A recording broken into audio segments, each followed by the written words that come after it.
Hey, welcome back everybody to Holler Heroes. We're heading over yonder to interview a fellow by the name of Dewey Freeman. He's a bit of a Holler legend. His family's been here since pre-Civil War, and he grew up 1940 to current times, and it's going to be interesting to see what it was like growing up in the Ozarks back then. I'm pretty sure it's probably like growing up in the mid-1800s, but we're going to figure it all out. Let's go talk to this young feller.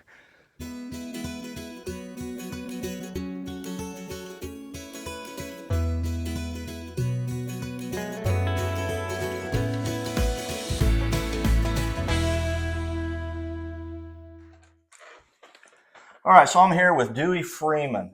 Dewey, appreciate you inviting us into your home. Thank you, Casey. And we're looking forward to hearing a little bit more about your life and what it was like growing up in the Ozarks. So, what year were you born in? 1944. 1944. Now, have you always lived in the Ozarks? No, sir. No, sir. I probably out of the 80 years, 45 years I've lived here. Okay. The other part was on Kansas City, Seattle, places like that. And then the Army for 2 years. Okay. The Vietnam era. Nice. Yeah. We'll get to that. Yeah, of course. Yeah. So, but your old man and mom, they lived here. Right where I live right here, my grandpa and my grandma lived right here. Okay. And I was born about 3/4 of a mile from here. Okay. To the northeast. And but what was life like back then when you were a kid? Oh, it was very, very rural. It was a rural area. Mm-hmm.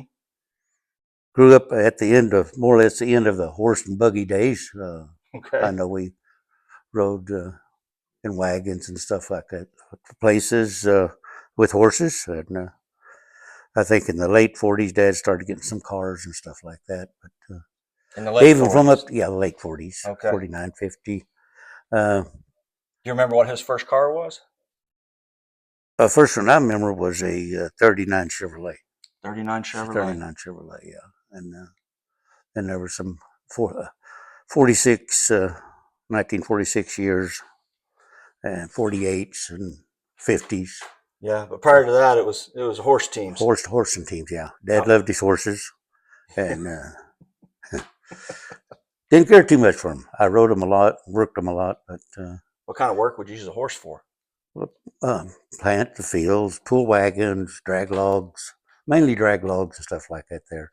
But we done all the plowing with that. Right. I don't think a tractor came along till maybe 59 or something like that there. Not much of a tractor, but it's a tractor. But yeah, game changer, I'm sure. Somewhat. So how many siblings did you have? 9. You had 9. 9. Where were you at in the pecking order? Number 6. You were number 6? Number 6, yeah. I was picked on a lot there, Casey. I was. Yeah. I got picked on. You know how stuff runs downhill. Yeah. Well, don't kill you. I caught a lot of it. Caught a lot of it. Yeah. But at least you had some protection, from when you get in trouble. Maybe you could hide behind some of those siblings. No. They push out in front until you go get them. They'd back me up, but a long ways back. Yeah, right. Yeah. So what type of living environment here in the Ozarks were you in when you were at home? Did you guys have running water and power? Yeah, I had to run and get it. You had to run and get it. Okay. Run to the well and get it. Yeah. And went on here in the Holler, where it's at down here at the spring down by Larry and Rachel's there. That's where we would get to, when the well would go dry in the summertime, we'd have to go down and haul water from that to drink and do the washing, and then mainly all year round haul water from there to do the laundry and stuff like that. Wow. Yeah. It was a lot of fun on an old zero morning to go dip water out of the creek. You've been there. Oh yeah. No, I've done some creek digging. Yeah. Creek bathing. Yep. Yes, sir. Yeah. Get my grammatics correct. Yeah. So, what did were you homeschooled, or did you have to go to school? We went to Veracruz. It was I believe it's about maybe 2.25 miles down from the house down to the school. Okay. Well, what kind of a journey was that like? Well, we had to wade one creek, take our shoes off, wade across the creek, sit down, put the shoes on the other side. Pretty hard to get the socks back on. Right. Because the feet was wet and warm. But anyway, we did that. And the floods, the floods around here. Yeah, they get pretty bad. We had to, take different ways to the school. Called it up over the hill and down to the creek and walks around hillsides and stuff to the swinging bridge to get across the creek to go to school. It wasn't too bad, but we did miss a whole lot of school just because of the floods and stuff. And then the snow, it would snow and it would be 8 to 10 inches deep, and I was maybe 3 foot tall, 4 foot tall, and Right. and you'd walk in that snow for 2.5 miles. You get up underneath your trouser legs and Oh. chap your legs, and after maybe a half a mile from school, your legs sore, and you had 2 miles to go. Yeah. It's pretty rough walking, but we made it. We endured. Did all you kids hang up your socks by the potbelly stove at the schoolhouse when you got there? No, it probably kept them on wet, but, Kept them on wet. and but anyway, Yeah, that's something else. it's pretty cold. You take them, all of us boys and sisters, 6 years old, head down the old road here at 7:30 in the morning at 0 degrees, and you wouldn't do that to kids nowadays. It was pretty tough back in those days. Yeah. Well, I mean, I think that, that's probably what's made you into the man you are today, growing up like that. Because I know that you still get out there and do work. I see you cutting down trees and, driving your tractor, doing a lot of heavy equipment work. Yeah, love it. Yeah, it's what keeps me going. Yeah. Yeah, it gives you purpose, would you say? You betcha. How important do you think purpose is? That's great. I mean, you got to have it. Otherwise, you wouldn't exist. I mean, I wouldn't be able to do anything if it wasn't with purpose. Yeah. Right. Yeah. So what kind of food did you eat back in the Ozarks, back in the mid to late 1940s? Well, there was veggies, a lot of canned goods, the canned veggies and fruits and stuff that mom would can stuff like that there. Occasionally we had a hog dad would butcher. Oh, okay. And occasionally a beef. Yeah. But we ate a lot of rabbits and wild wild squirrels, and ate a lot of fish out of Hunter and Bryant Creek. Oh, country delicacies. You betcha. It's good stuff. Yeah, some of my favorite. Good stuff. Comfort food. You bet. Bet. Had a few quail. Quail. Had a few quail, but. So he's eating pretty good then. Yeah, we kept our bellies full and stayed healthy. Yeah. Probably eat healthier than we would eat today. Yeah, I can see eat that. The veggies and no preservatives. No preservatives and good protein. Yeah, and how did you guys preserve your food? Do you remember? Mainly canned. And you had a smokehouse where Dad, he didn't smoke the meat, but he salted the meat down and stuff like that. Okay. Salt cured it. So pretty old school preservation ways. Old school, yeah. Okay. So where did you go once you grew up? Like, where did you go to high school? I went a couple of years, didn't go all the way. I was telling myself I didn't go all the way. Didn't graduate. So didn't like school, or didn't like it. No. Well, that's what boys do. Is they don't like school. Yeah. Don't blame me there, do you? No. I like learning. I like learning from people, not necessarily. Well, there you go. There you go. Yes, sir.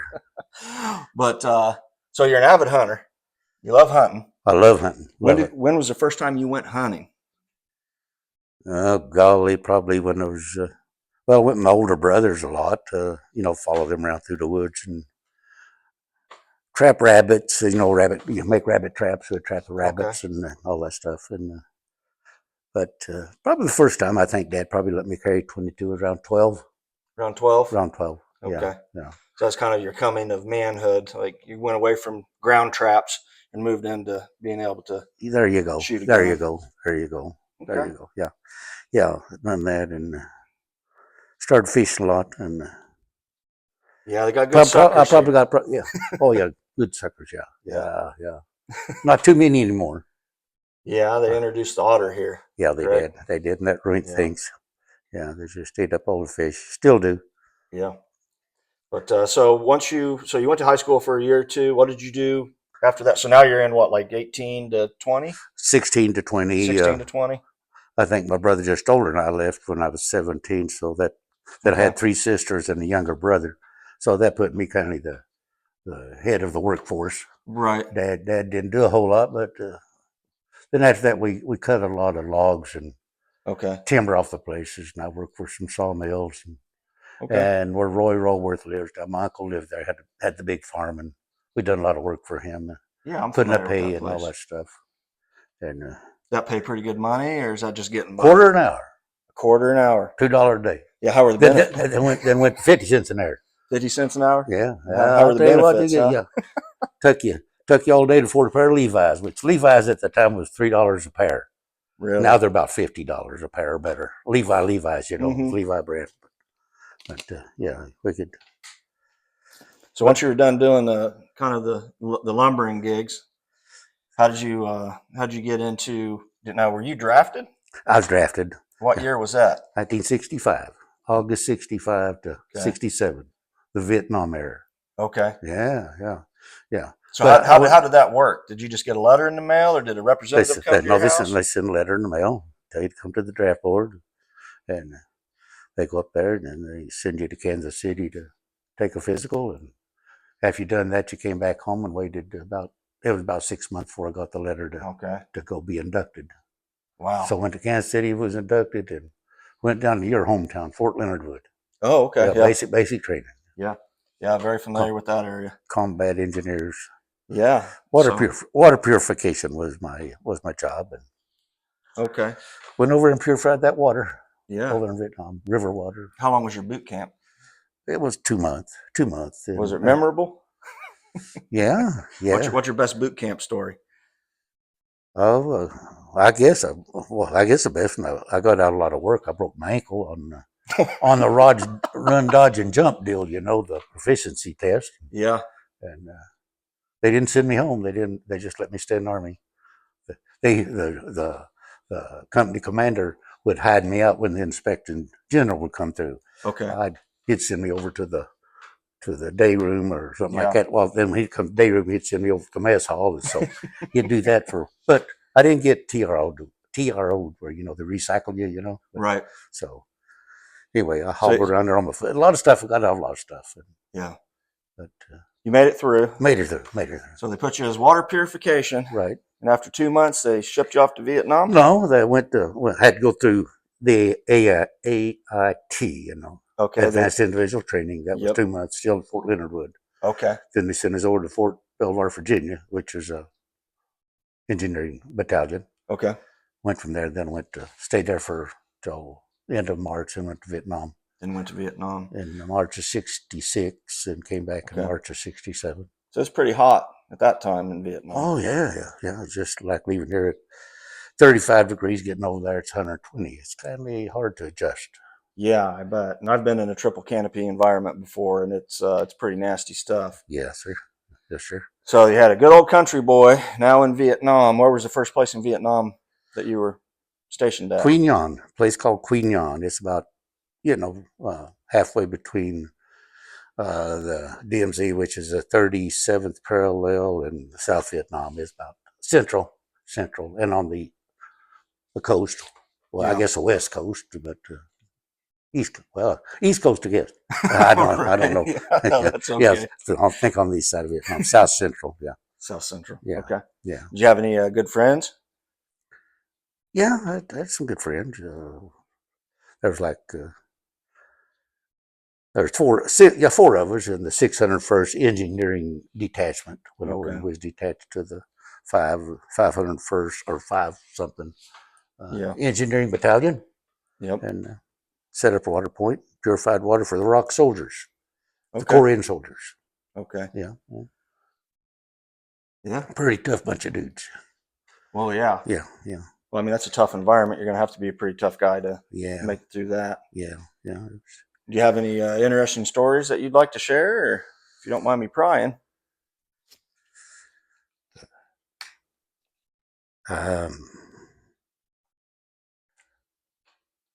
Yeah, it was. We was out in the field, and we had mainly sea rations, stuff like that there to eat, and we had to, add to it with a lot of stuff. We'd take like some cabbage and some sea rations and mix in a pot or a gallon can, set on a hole. There was a fire we put in a hole in the ground with gas stuff, lit up some gas there. Right. It'd boil the stuff up. We'd get some rice. We'd put about a pound of red pepper in that. And I tell you what, it made some pretty good chow. Yeah. Made some pretty good chow. It's better than MRE. Yeah. Oh, yeah. Remember one night they was in our in her tent, and we was in bed. And the Koreans guard, we had Korean guards all around us there, and they come and told us the VC was out there. And well, that day we had that day before that, well, that day, of course, we went and freshened up our foxhole. We dug it out Sure. and put some new hand grenades and stuff like that there. Yep. And so anyway, they came by that night and said the VC is out there. We need to go get in the foxhole. I never spent a night in the foxhole in my life before. Right. So anyway, we go out there and get in the foxhole.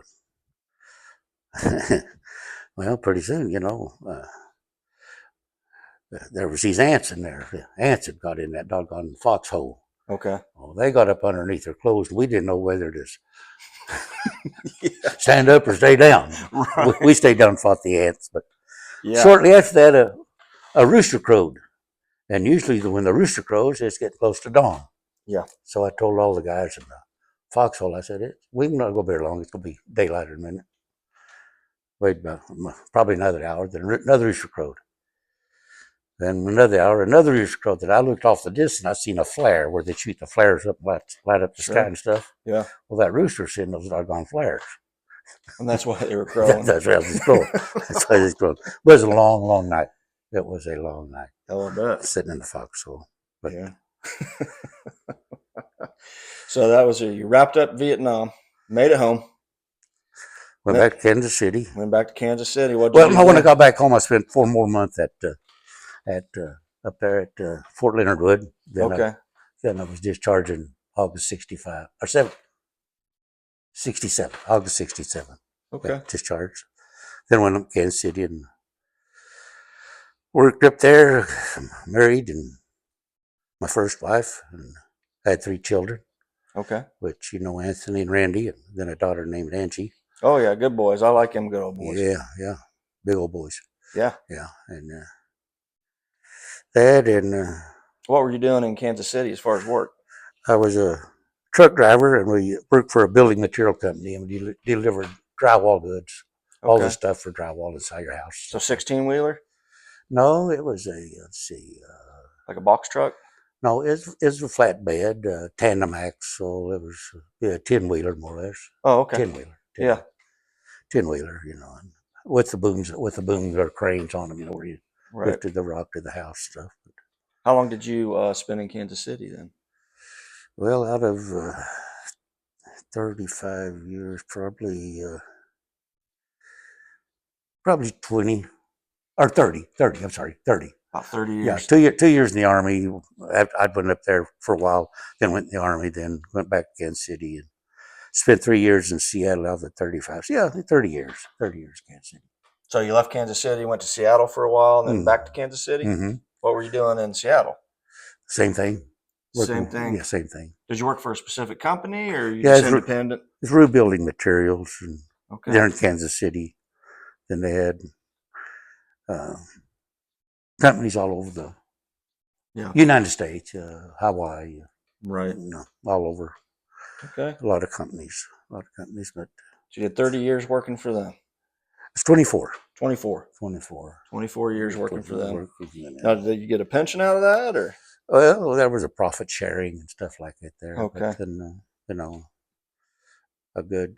Well, that puts you into what, the 80s, right? Yeah, it put me plumb up. I think when I 19. quit.